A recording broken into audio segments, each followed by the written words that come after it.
50% of companies that are collapsed in Nigeria were killed by government indebtedness. This is the only country where government, governor, local government chairman orders anything without any responsibility of paying for it. It doesn't happen anywhere. In the UK, public procurement is paid within 30 days. In Ghana, Rwanda is 60 days. I want to give examples of what is local here. Here, it doesn't bother anybody. I have a governor who has since left and is doing very well. He bought from a company 750 jeeps for his traditional rulers. He bought it at 99 million. The company was expecting to make 1.5 million. He took the vehicles, gave it to traditional rulers, and everybody wants to give it to. 4 years as I'm speaking here, that company has not been paid. They borrowed 300 million to do that job from a bank. Today they're at 25%. Today they've lost their profit. They've lost their capital injection. They are debt of 732 million as a result of that transaction. They've sacked over 200 of their workers. And the governor has received all manner of title from the traditional rulers and has been given all sorts of award as a good performer and is looking for the next post. The country cannot continue that. You can actually pay. Today people are celebrating innocence. The only thing why innocence was functional, I said it here at platform and I repeat it again. When Innocent started his factory, he came to me. I said, Innocent, since you are in Anambra State producing vehicles and you're employing thousands of people from this state and surrounding, we will be your highest customer. Go and tell me whether you can produce a bus. Said yes. Pick up for police. Said yes. And then how about G's for traditional rulers? Said yes. I said, since you can do them, Innocent, I'm going to give you an order. He's there, he will tell you, I gave him an order for 1,000 vehicles at 5 billion, and I paid him everything at least 180 days before delivery. I said, come, we'll give you money because we need you to be here. We paid everything up front. I told you before that when I was buying it, oh, the chiefs, everybody said they won't use it. They said the kids won't use it. They said nobody has tested it, but if it fell break, if you do, say, don't worry. We will not bother.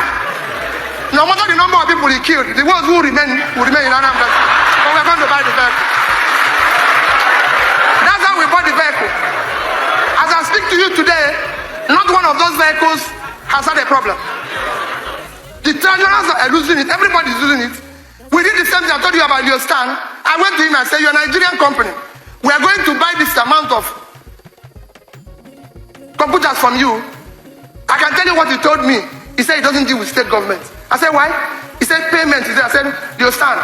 I will give you money before you supply. I don't even want you to give me anything. No bank guarantee. I pay you. If I look for you, I know where to find you. And I paid him, and he delivered. So was Innocent. Innocent didn't give me bank guarantee.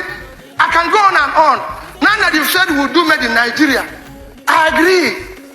Can we go to the government houses and make sure that all the chair and the beds there are made in Nigeria? Because that's where we will start. Let them come here and buy. I was number one customer of palm. While I was in government, go and ask them in Kaduna. I was the number one customer. Because I insist you must buy made in Nigeria. So I agree with all those things. But we let us also pay them. I made a policy when I was in government that nobody should be owed more than 60 days while I was there. Go and ask, and I said to the platform here again, if any contractor, supplier, anybody will say that the day I left office, it was being owed for a matured certificate or payment that is due, come here, I will resign from politics. Never. Because it's people's money. You must support them. It is important, it's critical.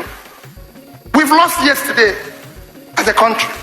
And by yesterday, I mean from 1960 to the year 2000. Why did I say 1960? Why did I say that?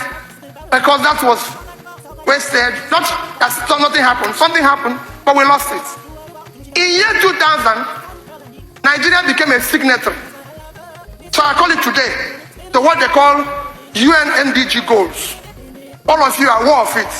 UN MDG goals have 8 critical areas.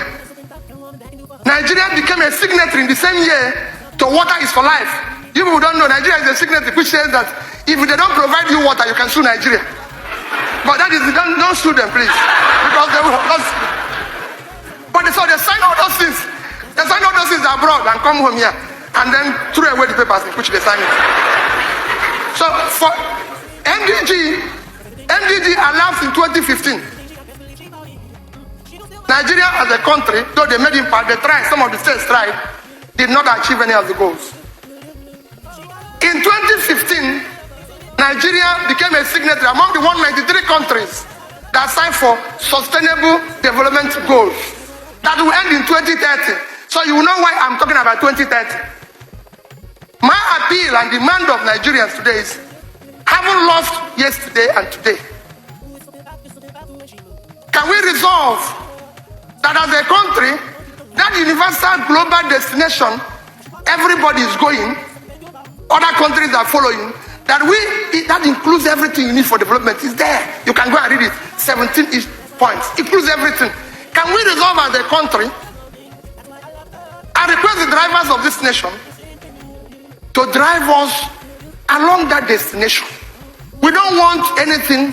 All we want is to know we are going with everybody to this because it's very clear, it's measurable. Let our planning, our budgeting, execution and delivery be along the path of this journey to 2030. So that having lost yesterday and today, let us make a resolution that we cannot lose tomorrow for the sake of our children. God bless you all.